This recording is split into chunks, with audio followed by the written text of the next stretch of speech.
Informasi terkini, Sabuai banjir. Tepat tanggal 6 Agustus 2021.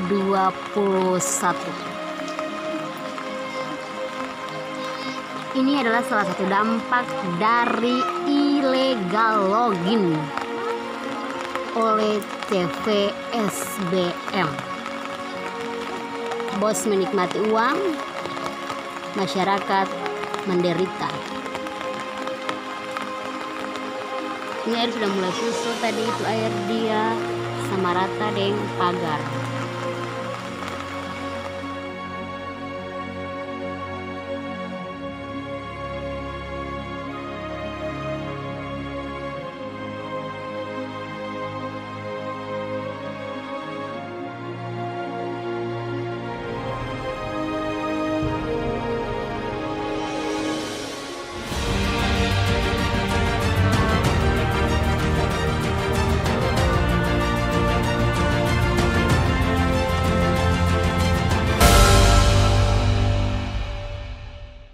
Halo orang-orang baik sekalian, kita jumpa lagi di Knalpot, kanal podcast untuk orang-orang terpinggirkan. Hari ini saya sudah bersama Bang Caleb. Nama lengkap Caleb siapa ini? Caleb Yamarua, Bang. Caleb Yamarua yang berasal dari Seram Timur, Iya, di Maluku. Seram Timur ya? Iya, Bang. Seram Timur, Bang. Seram Timur. Di daerah mana tepatnya? Di Desa Sabuai, Kecamatan Siwalalat, Kabupaten Seram bagian timur. Pelan-pelan. Definisinya. Di Kabupaten Sibuai. Sabuai, Bang. Sabuai. Sabuai. Kecamatan Siwalalat. Kecamatan mana? Siwalalat, Bang. Siwalalat. Ya. Oke. Caleb ini dari komunitas masyarakat adat ya?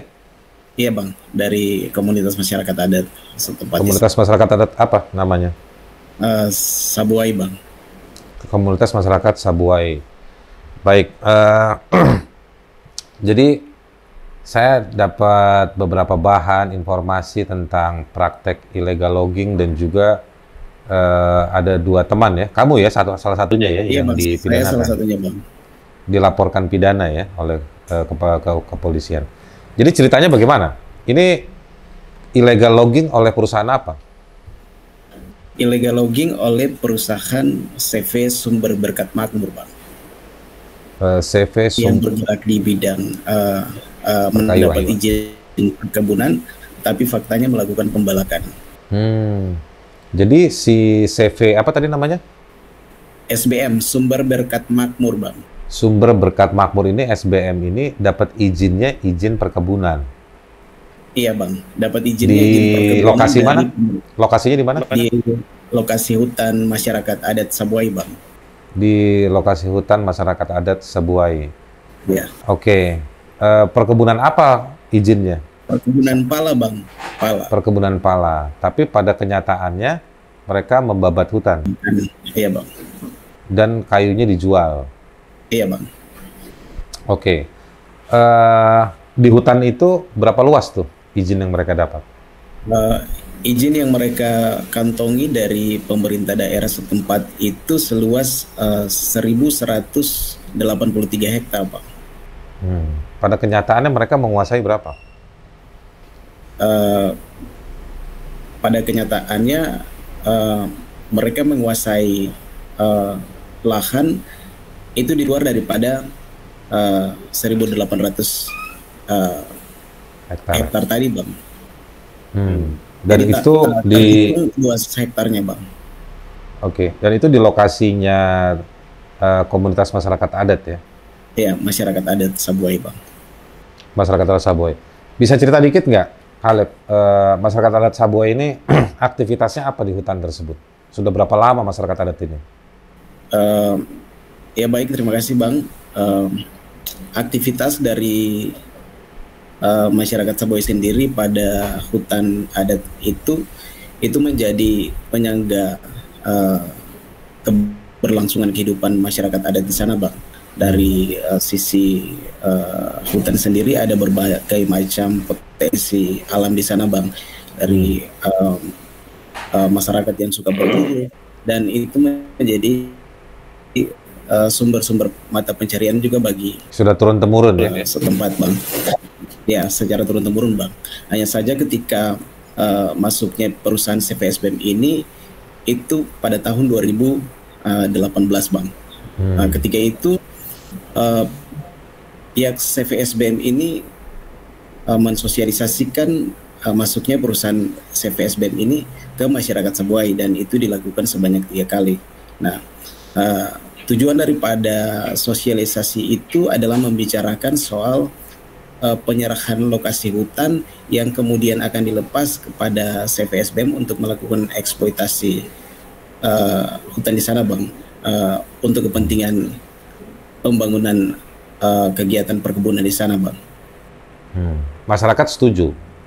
Masyarakat setuju masuknya perusahaan, tetapi sesuai dengan konsensus lahan yang disepakati, Bang.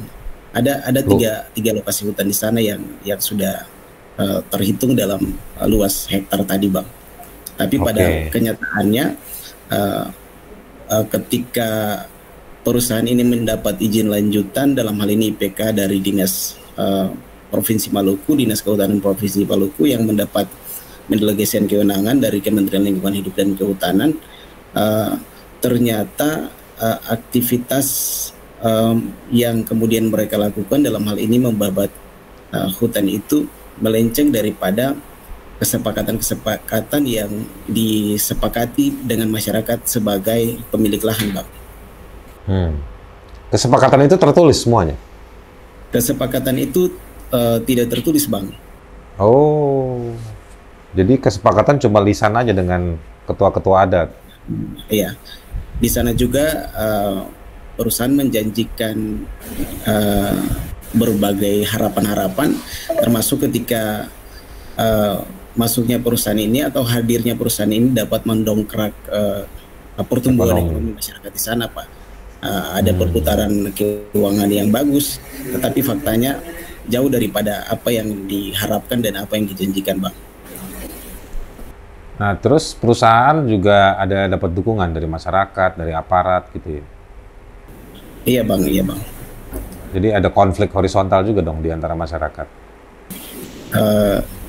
Saya ingin jelaskan sedikit, Bang, soal kronologis masuknya perusahaan ini, Bang.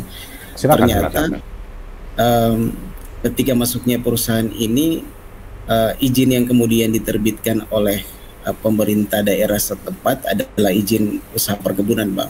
Nah, izin usaha perkebunan ini kemudian di backup juga dengan izin pemanfaatan kayu, Bang, karena statusnya harus APL, areal penggunaan lain, Bang.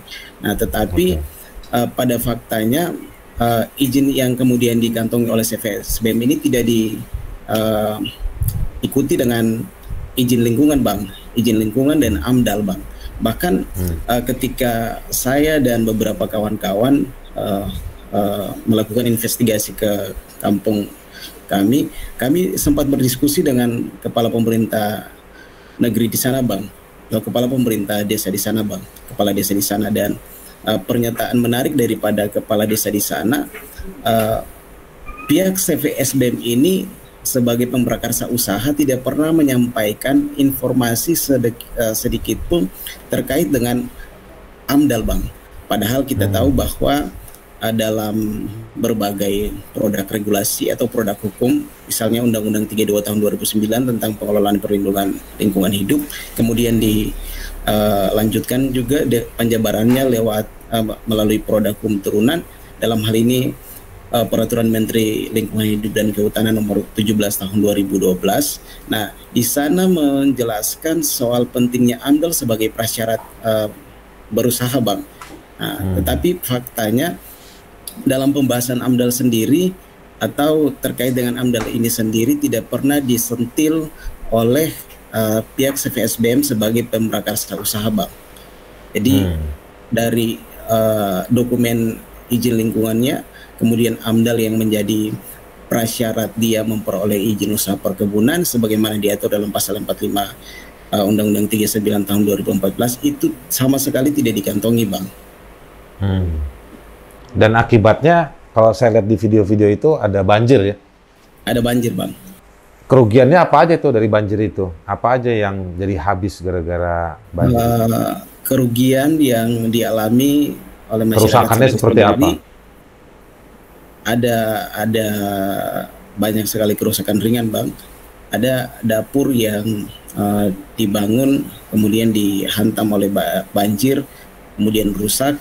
Lalu dia berdampak juga pada situasi di mana krisis air bersih, Bang. Di seusai banjir itu air minum atau sumber-sumber air minum itu menjadi keruh semua, Bang. Nah, itu dampak daripada pembalakan hutan di sana, Bang. Apa yang sudah kalian lakukan untuk melawan, memberitahu, minta pertanggungjawaban? Udah ngapain aja? Yang pertama, terhadap aktivitas CV Sumber Berkat Makmur ini, sebenarnya kami telah melakukan pendekatan-pendekatan dialogis, Bang. Ada inisiatif baik, ada inisiasi baik dari pemerintah negeri, pemerintah desa setempat yang merupakan representasi daripada masyarakat, pernah melakukan atau pernah membangun komunikasi dengan pihak CVSBM ini, Bang. Dalam hal ini, Saudara Emmanuel Kue Darusman sebagai komisaris utama CV Sumber Berkat Makmur. Nah, komunikasi itu dilakukan sebanyak 3 kali, Bang. Tetapi tidak pernah digubris, Bang. Substansi daripada pendekatan-pendekatan dialogis yang kemudian dibangun adalah masyarakat meminta supaya CV Sumber Berkat Makmur ini tidak lagi melakukan pembabatan hutan, Bang. Karena sudah di luar daripada konsensus lahan. Selain itu, karena dicuekin, kalian sudah lapor kemana? Ke gubernur, ke Komnas HAM, ke KLHK? Terhadap inisiatif baik, ada itikat baik dari masyarakat untuk menyelesaikan masalah ini dengan baik, tetapi tidak digubris tadi, kami pernah melakukan pemalangan, Bang. Jadi pemalangan itu dilakukan sebanyak 3 kali, Bang. Pemalangan dilakukan sebanyak 3 kali pada jalan-jalan masuk perusahaan CVSBM ini beroperasi, tetapi kemudian pemalangan ini tidak pernah digubris, Bang. Bahkan sasi adat ini sebagai bentuk larangan. Iya, saya tahu di Maluku ada sasi. Masyarakat adat Saboy melakukan sasi adat namanya Hatalima. Penyebutan lokal untuk sasi adat itu sendiri namanya Hatalima, Bang, tetapi tidak pernah diindahkan oleh pihak CVSBM ini sendiri. Nah, terhadap hal itu kami berpikir kami tidak dihargai dan kami melapor masalah ini ke Dirkrimsus Polda Maluku, Bang. Nah, kami melapor masalah ini ke Dirkrimsus Polda Maluku pada tanggal 6 Agustus 2019, Bang. Nah, terhadap laporan itu kemudian kasusnya didisposisi ke Dirkrimsus Maluku tanggal 18 Agustus 2019. Penyidik Dirkrimsus Polda Maluku memanggil 3 orang saksi dari masyarakat Saboy sebagai saksi pelapor untuk dimintai keterangan, Bang. Nah, terhadap hal itu juga ketika proses dimintai keterangan 3 saksi sebagai pelapor tadi, lalu 6 bulan berlalu dari bulan Agustus tahun 2019 sampai bulan Februari tahun 2020 tidak ada perkembangan atau proses hukum yang pasti dari laporan pengaduan yang kami layangkan ini, Bang. Nah, pada bulan November sebelumnya juga kami dicuekin lah sama Polda Maluku ya. Polda Maluku, Dirkrimsus Polda Maluku. Bahkan kami pernah menanyakan perkembangan proses hukum lewat surat yang kami masukkan, Bang. SP2HP yang kemudian kami masukkan. Kami tahu itu hak kami sebagai pelapor untuk mengetahui secara runtut dan utuh kira-kira apa yang menjadi kendala dalam proses penyidikan atau Polda Maluku, dalam hal ini Dirkrimsus Polda Maluku, dalam memproses laporan pengaduan kami, Bang. Oke. Nah, terus habis itu gimana ceritanya kok bisa Anda dilaporkan? Terhadap hal itu, ketika kami merasa kami tidak dihargai oleh CVSBM, kemudian kami dicuekin oleh institusi semisal Polda Maluku yang sebenarnya harus memperjuangkan kepentingan hukum dari kami sebagai pelapor, tapi tidak dilakukan sebagaimana mestinya oleh Polda Maluku itu sendiri. Maka kami berpikir untuk kembali ke kampung dan melakukan upaya perlawanan mati-matian, Bang. Pada saat itu kami mengadakan pertemuan dan bersepakat untuk meninjau lokasi di mana lokasi itu sudah dibabat habis oleh CVSBM. Diambil potensi kayu unggulan di sana untuk dijual, Bang. Nah, ketika kami melakukan perjalanan pada pagi hari sekitar jam 8 tertanggal 17 Februari 2020 itu, nah kami tiba di lokasi dan kami berjumpa dengan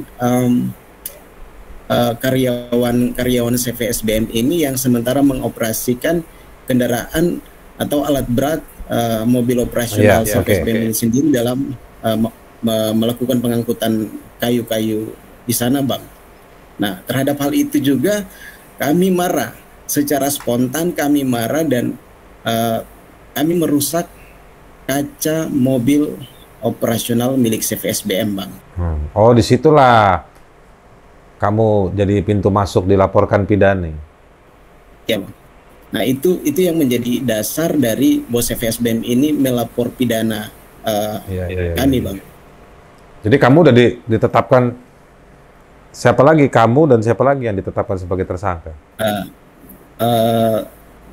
Hanya saya dengan kakak saya, Bang, Stefanus Ahwalam, dari penangkapan 26 warga Sabuai. Oh, ditangkap waktu itu ya?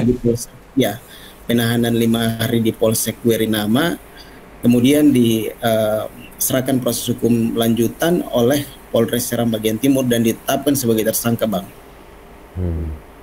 Oke, kapan mulai sidang? Ya, gimana, Bang? Itu sudah diproses ke pengadilan? Sejauh ini belum, Bang. Masih ada pada tahap 2, Bang. Nah, tahap 2 ini kemarin tanggal 16 Agustus 2021 kami diserahkan dari penyidik Polres Seram bagian Timur ke Kejari SBT dan kami dijadikan sebagai tahanan kota, Bang. Sementara ini jaksa penuntut umum atau Kejari SBT sementara mempelajari berkas perkara dan ada dalam penyusunan dakwaan, Bang. Nah, kami tinggal tunggu jadwal sidangnya, Bang. Oke. Sudah lapor ke Kementerian Lingkungan Hidup dan Kehutanan, ke Komnas HAM? Terkait dengan CVSBM ini sendiri, sebenarnya dia sudah ditetapkan sebagai tersangka ketika kami memviralkan keberadaan perusahaan ini, Bang. Oh, jadi PT SBM ini perwakilannya sudah ditetapkan sebagai tersangka juga? Pengurusnya dalam hal ini komisarisnya sudah ditetapkan sebagai tersangka tertanggal 18 Maret tahun 2020 lalu, Bang. Tapi di lapangan kerja PT SBM tetap ada? Sejak kami melakukan protes itu berujung viral kasus kami, kemudian kami melakukan gerakan demonstrasi tertanggal 27 Februari 2020. Nah, pemerintah SBT kemudian mencabut seluruh izin-izin yang kemudian dikantongi, dalam hal ini izin usaha perkebunan. Tapi di lapangan masih jalan apa enggak? Tidak ada aktivitas lagi, Bang. Tidak ada aktivitas eksploitasi hutan di sana, Bang. Oke, berarti sekarang tinggal proses pidananya aja nih bagaimana diselesaikan ya. Baik, terima kasih Halep. Salam buat teman-teman dan keluarga besar masyarakat adat di Sabuai. Orang-orang baik sekalian, itu tadi singkat dan nanti Anda juga tadi sudah mungkin lihat bagaimana video-video dari lapangan. Tapi ini adalah ironi yang banyak terjadi di Indonesia. Sekali lagi, bahwa di pedalaman-pedalaman, karena negeri kita kaya, itu terendus, terkeker, termonitor oleh banyak kepentingan bisnis, yang kemudian banyak kepentingan bisnis itu dengan segala caranya, sentuhan-sentuhan ajaibnya, bisa mendapatkan izin dan melakukan praktek bisnis atau eksploitasi sumber daya alam di luar dari perizinan, peruntukan, dan keseimbangan alam atau lingkungan hidup, dan bahkan mengganggu ekosistem kehidupan masyarakat adat. situasi itu banyak sekali berujung pada berakibat pada bencana alam sebagaimana yang dialami oleh atau di daerah Sabuai Seram Timur. Halep tadi sudah menceritakan banyak dan gambar-gambarnya juga sudah jelas, selain soal izinnya yang diterabas, tetapi juga nyata mengakibatkan kerusakan lingkungan, dan akhirnya karena tidak ada kehadiran negara menyelesaikan, melindungi haknya para warga, dan itu berakibat pada cara warga masyarakat adat menempuh caranya mereka sendiri menuntut keadilan. Dan akhirnya setelah semua seperti ini baru si Halep justru malah dan kakaknya dituduh melakukan tindak pidana. Mudah-mudahan kasus ini bisa mendapat perhatian dari Komnas HAM, Kementerian Lingkungan Hidup, dan juga pemerintah daerah, bahwa meskipun perusahaan sudah berhenti, tetapi hak masyarakat adat harus dipulihkan atau dikembalikan. Kita akan ketemu di Knalpot ya, berikutnya. Kanal podcast untuk orang-orang terpinggirkan. Terima kasih, Halep.